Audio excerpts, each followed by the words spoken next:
जय श्री कृष्णा दोस्तों, आर्यवर्त की कहानियों में आप सभी का स्वागत है। आज मैं आपको सुनाने जा रही हूँ माँ जगदम्बा की कथा। इस कथा को भगवान श्री कृष्ण ने धर्मराज को सुनाई थी।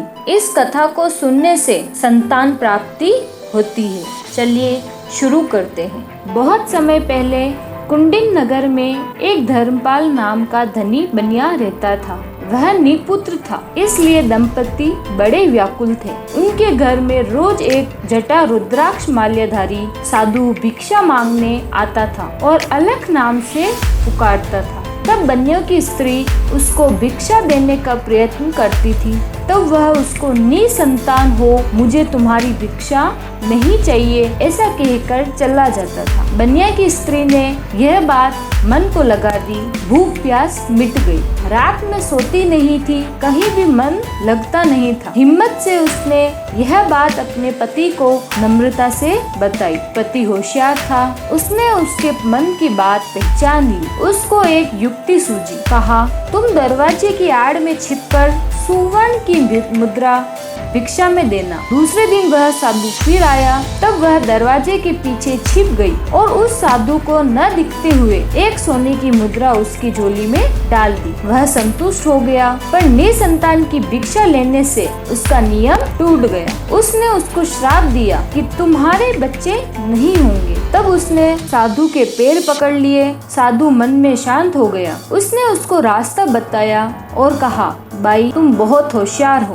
तुम्हारे पति को जैसा मैं कहूँ वैसे करने को कहना। नीले घोड़े पर बैठकर नीले ही कपड़े पहनकर जंगल में जाना। जहाँ घोड़ा रुकेगा वहाँ की जमीन खोदना। तब वहाँ जगदम्बा देवी का मंदिर मिलेगा। उनकी मन से आराधना करके हाथ जोड़कर प्रार्थना करना। तब देवी तुम्हारे पति को नम्र भावना और श्रद्धा देखकर कुल के उद्धार के लिए तुम्हें पुत्र प्राप्ति का रास्ता बताएगी। तब तुम सद्भावना से वैसे ही करना। इतना कहकर साधु चला गया। साधु के कहे मुताबिक बनिया जंगल में नीले घोड़े पर बैठकर नीले वस्त्र पहनकर सज्जनता से गया। कुछ दूरी पर घोड़ा रुक गया। उस जगह उसने खोदा, वहाँ देवी का मंदिर निकला। वह मंदिर सोने से चमक रहा था।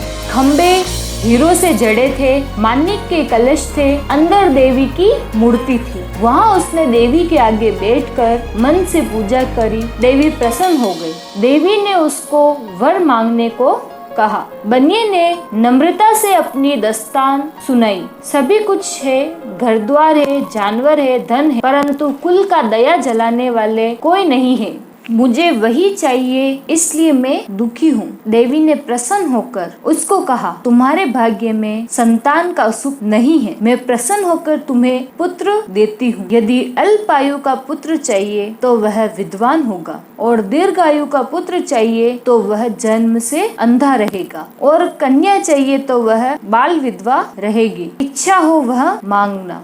बनिया ने अल्पायु का पुत्र मांगा। देवी ने कहा, मेरे पीछे जाओ, वहाँ गणपति का मंदिर है, उसके पीछे आम का वृक्ष है। गणपति की तोंद पर पैर देकर एक फल तोड़कर घर जाकर अपनी पत्नी को खिलाना, तो तुम्हारा कार्य सफल होगा। इतना कहकर देवी अदृश्य हो गई। बनिया मंदिर के पीछे जाकर गणपति की तोंद पर पैर रखकर झाड़ पर चढ़ गया और पेट भरकर आम खाए और घर पर खाने के लिए साथ में लिए। जब वह नीचे उतरकर उसने देखा तो उसके पास एक ही आम बचा था। ऐसा 4 बार हुआ। गणपति को तकलीफ हुई। तब उसने कहा, तुम्हारे तकदीर में एक ही आम है। बनिया वह एक फल लेकर घर आया और अपनी पत्नी को खिलाया। उससे वह गर्भवती हुई। उसका गर्भ बढ़ने लगा। 9 महीने बाद उसको लड़का हुआ। सबको खुशी हुई। लड़की की उम्र बढ़ती गई। 8वें साल में जनेऊ हुई और 10वें साल में शादी। ऐसा व्रत रखा। कुछ दिन बाद मामा के साथ लड़के को यात्रा करने के लिए भेजा। मामा भांजे काशी यात्रा के लिए निकल गए। रास्ते में एक नगर आया। वहाँ कुछ लड़कियाँ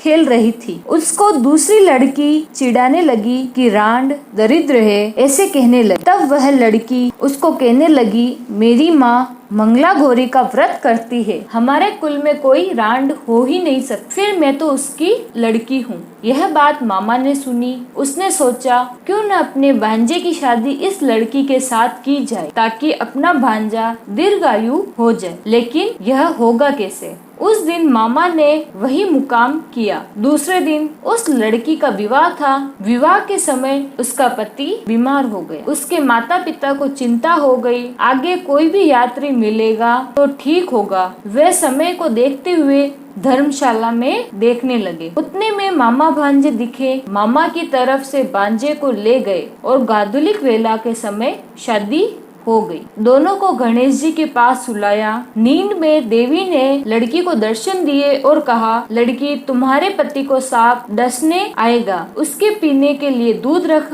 और पास में एक घड़ा रख। दूध पीकर सांप जब घड़े में जाएगा तब अपने ब्लाउज से घड़े का मुंह बांध देना और सुबह उठकर वह घड़ा माँ को दे देना। उसने सारी तैयारी कर ली। देवी के कहने के मुताबिक सब वैसा ही होता गया। कुछ देर बाद उसका पति उठा। उसको भूख लगी, इसलिए उसको लड्डू खाने को दिए। फरार होने के बाद उसने अपनी अंगूठी उस लड़की को दे दी। सुबह भोर में मामा भांजे अपनी यात्रा के लिए निकल गए। लड़की ने सवेरे स्नान किया और अपनी माँ को वह घड़ा दिया। माँ ने जब वह घड़ा खोला तो उसमें से एक हार निकला। माँ ने वह हार अपनी लड़की के गले में डाल दिया। आगे पहला पति मंडप में आया। उस समय लड़की खेल रही थी। तब वह कहने लगी, यह मेरा पति नहीं है, मैं इसके साथ नहीं खेलूंगी। रात की लड्डू और अंगूठी की बात कुछ जचने वाली नहीं लगी। माँ बाप फिर दुविधा में पड़ गए, उसका पति कैसे मिलेगा। बाद में उन्होंने अन्न क्षेत्र में शुरू किया। जो ब्राह्मण आते थे उसके पैर लड़की धोती थी,